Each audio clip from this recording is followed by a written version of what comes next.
imam besar dan meminta surat kuasa daripadanya. Mari kita habisi orang percaya itu.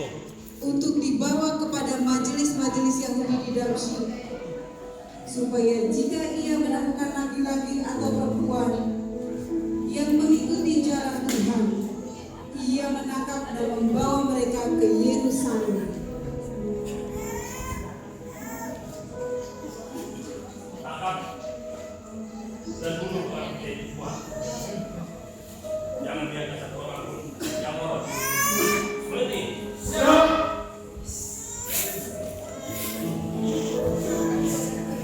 Dalam perjalanannya ke Damsyik, ketika ia sudah dekat kota itu, tiba-tiba cahaya memancar dari langit mengelilingi dia. Ia rebah ke tanah, dan kedengaranlah olehnya suatu suara yang memanggil dia. Saulus, Saulus, mengapakah engkau menganiaya aku? Engkau wahai Tuhan. Akulah Yesus yang kau aniaya itu. Kamu hanya menyakiti diri sendiri dengan lawanku. Tuhan, apakah yang harus aku buat? Sekarang bangunlah dan pergilah ke kota. Di sana akan kukatakan apa yang harus kamu lakukan. Maka termangu-mangulah teman-teman seperjalanannya, karena mereka memang mendengar suara itu, tetapi tidak melihat seorang pun juga.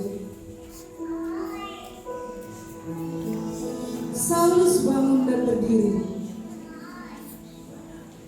Ia membuka matanya, tetapi ia tidak dapat melihat apa-apa. Teman-temannya harus menuntun dia masuk ke Damsyik.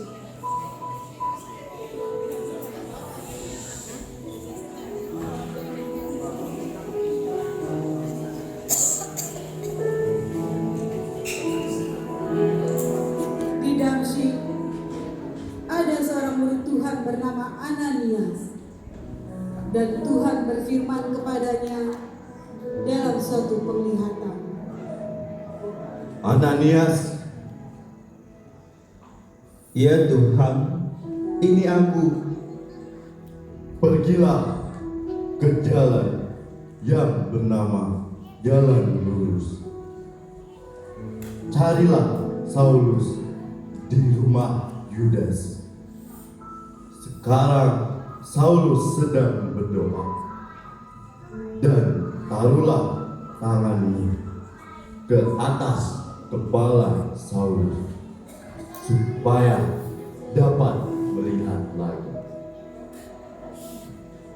Tuhan, aku sudah mendengar bahwa Saulus adalah orang yang suka berbuat jahat kepada semua orang yang percaya kepadamu di Yerusalem.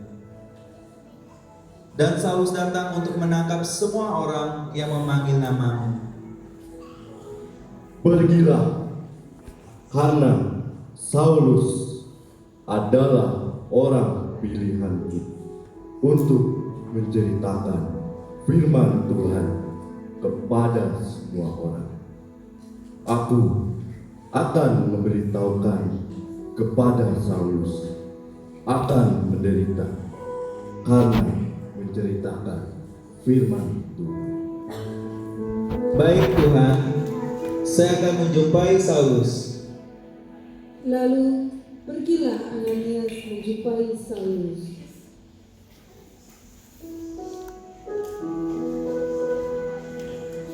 Tiga hari lamanya Saulus tidak dapat melihat, dan 3 hari lamanya ia tidak makan dan minum.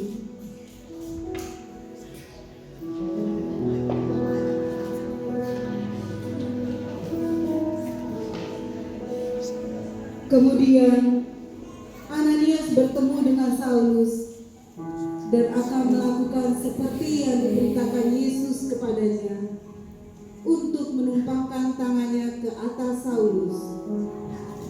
Saulus, saudaraku, Tuhan Yesus sudah menemuimu di jalan yang kau lewati. Dia menyuruhku menemuimu agar kamu dapat melihat lagi dan penuh dengan Roh Kudus.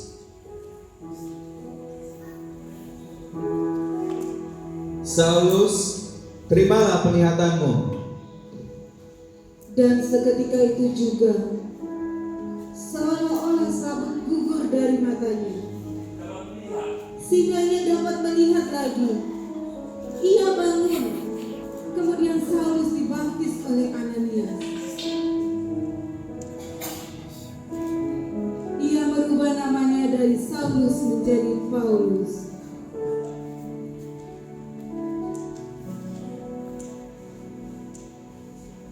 Setelah dibaptis, Paulus tidak diam, tetapi mengalami perubahan hidup yang nyata. Ia dipulihkan, bersekutu dengan jemaat, dan dengan berani memberitakan Yesus Kristus. Tuhan Yesus, terima kasih. Engkau telah melepaskanku dari kesalahanku. Engkau telah melepaskanku dari belenggu dosa yang selama ini menimpa hidupku. Aku bersyukur padamu Tuhan.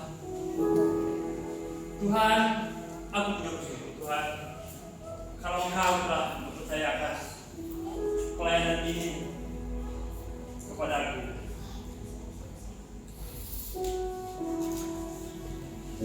Tuhan, mulai dari sekarang aku akan berjalan dengan Roh Kudus-Mu untuk melayani Engkau, untuk memberitakan kebenaran. Terima kasih Tuhan. Demikianlah kisah Saulus menjadi Paulus, mengalami pemulihan dan pertobatan sejati. Ketika berjalan bersama Yesus, pasti akan mengalami pemulihan. Allah sanggup mengubah siapa saja yang datang dan berseru kepadanya. Hidup yang sudah diselamatkan haruslah kita pakai untuk memuliakan Tuhan dengan setia, dengan rendah hati, dan penuh semangat. Terima kasih. Tuhan Yesus memberkati.